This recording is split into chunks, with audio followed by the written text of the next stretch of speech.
Salam sejahtera Malaysia, tuan-tuan dan puan, selamat datang ke channel Fels Lifestyle. Satu isu menarik, satu isu hangat hari ini. Dalam satu artikel dari Cosmo, menurut Sanusi, berkaitan dengan isu ataupun siasatan kontrak pembekalan beras bernilai Rm100 juta yang berlaku 7 tahun lalu.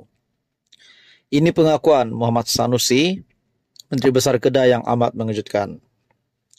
Artikel dari Cosmo.com, gairah bina spekulasi seolah-olah Sanusi sorok beras. Menteri Besar Datuk Seri Muhammad Sanusi mempersoalkan tujuan pihak tertentu termasuk Suruhanjaya Pencegahan Rasuah Malaysia SPRM menggembar-gemburkan siasatan kontrak pembekalan beras bernilai Rm100 juta yang berlaku 7 tahun lalu. Katanya, berita itu disebarkan seolah-olah kejadian tersebut berlaku semalam di bawah pentadbirannya. Beliau pada itu turut mempersoalkan bagaimana peristiwa yang berlaku pada 2016 boleh membawa kepada isu kekurangan beras tempatan yang berlaku pada hari ini.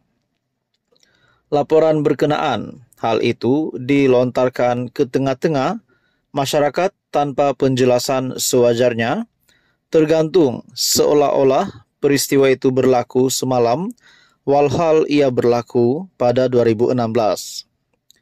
Saya tak tahu atas kehendak siapa laporan itu dibuat, tetapi gairah sekali dibina spekulasi seolah-olah puncak ketiadaan beras tempatan ketika ini disebabkan oleh Sanusi sorok beras, katanya. Beliau berkata demikian pada sidang akbar selepas mempengerusikan mesyuarat Exco di Wisma Darul Aman. Menurutnya, perkara paling asas perlu difahami adalah apabila Malaysia dibentuk, terdapat 3 bidang kuasa kerajaan negeri, iaitu berkaitan tanah termasuk hutan, agama dan sumber air, manakala lain-lain perkara di bawah kerajaan persekutuan. Tetapi ada kecenderungan akhir-akhir ini apabila berlaku kegagalan di peringkat agensi persekutuan atau kementerian, mereka seolah-olah cari kambing hitam untuk meletak kesalahan itu kepada kerajaan negeri.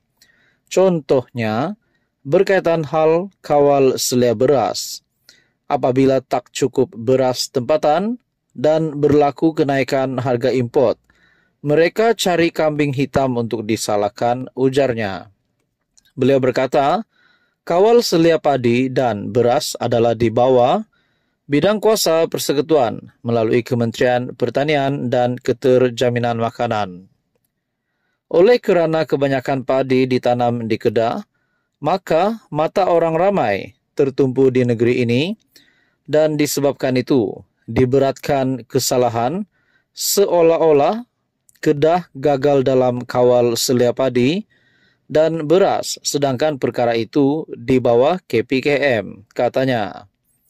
Akbar baru-baru ini melaporkan mengenai tindakan SPRM membongkar kegiatan penipuan sebuah syarikat yang mendapat kontrak pembekalan beras daripada sebuah syarikat pertanian milik kerajaan negeri bagi pembekalan beras di Semenanjung Malaysia.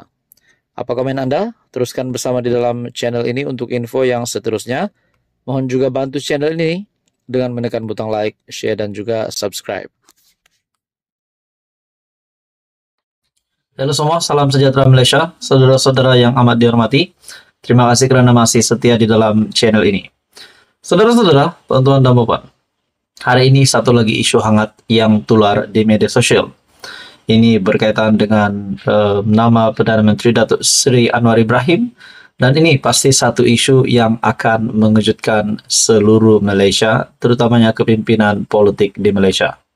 Tuan-tuan dan puan yang amat dihormati, baru-baru ini kita mendengar satu artikel di mana terdapat seorang individu yang menganggap Perdana Menteri ke-10 Malaysia adalah murtad. Nah, kita lihat apa yang berlaku kepada individu tersebut.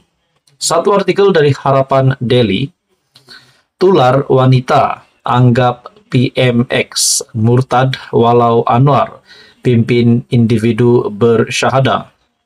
Tular tangkap layar, dakwaan seorang wanita yang menganggap Perdana Menteri Datuk Seri Anwar Ibrahim sudah keluar dari agama Islam atau murtad.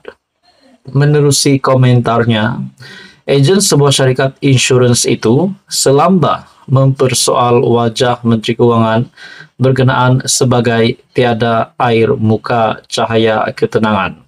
Tuan-tuan dan puan, sebagai rakyat Malaysia, saya amat menolak perkara ini disebabkan saya menghormati Perdana Menteri Malaysia Datuk Seri Anwar Ibrahim, dan bilakah Anwar murtad, bilakah Anwar keluar dari agama Islam? Nah, sudah jelas ini adalah satu kenyataan yang amat salah.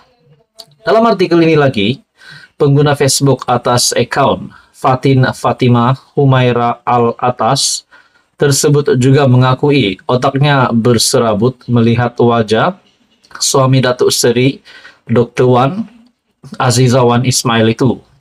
Kenapa tengok PMX ni langsung tiada air muka cahaya ketenangan? Lagi tengok lagi serabut otak ni, tulisnya dalam satu komentar di TikTok. Walaupun wanita itu dinasihatkan untuk melakukan sembahyang taubat oleh netizen, dia dilihat masih bersikap ekstrim, terus menabur fitnah terhadap Perdana Menteri. Takkan ada ketenangan kalau tengok muka orang murtad. Akan tenang tengok muka alim, ulama dan baca Al-Quran, tulisnya lagi. Rata-rata warganet terkejut dengan sikap melampau penyokong pembangkang itu yang menyamai perangai puak Khawarij, yaitu kelompok pada abad pertama Hijrah yang mengkafirkan golongan yang tidak sealiran dengannya. Kutip ditangkap polis, jangan tak kutip. Mulut tak reti nak jaga, seorang yang telah diberi mandat mengislamkan orang dituduh murtad. Ia adalah satu fitnah yang amat besar, desak netizen. Bulan lalu Perdana Menteri berkesempatan memimpin syahadah. Seorang lelaki memeluk Islam selepas menunaikan solat dan menyampaikan khutbah Jumaat di Masjid Pusat Kebudayaan Islam New York ICCNY. Ketika Anwar beredar sambil bersalaman dengan jemaah selepas menyampaikan sumbangan Al-Quran daripada kerajaan kepada masjid, pengacara majlis memaklumkan seorang lelaki dikenali sebagai Andrew Vinyls mahu memeluk Islam dan memintanya tampil. Bagi saya, sebagai status seorang Perdana Menteri, dan sehingga kan diperbolehkan dan berjaya untuk menyampaikan khutbah di luar negara, yaitu di Masjid Pusat Kebudayaan Islam di New York. Dan juga Datuk Seri Anwar Ibrahim juga telah ketika beredar sambil bersalaman dengan jemaah selepas menyampaikan sumbangan Al-Quran daripada kerajaan kepada masjid, pengacara majlis memaklumkan seorang lelaki dikenali sebagai Andrew mahu memeluk Islam dan memintanya tampil.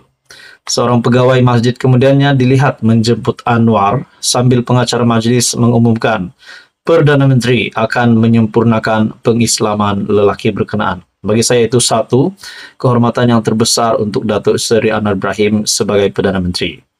Majlis itu adalah secara kebetulan dan tiada dalam atur cara rasmi menurut pegawai media daripada pejabat Perdana Menteri. Nah, tuan-tuan dan puan, apa komen Anda berkaitan dengan isu ini?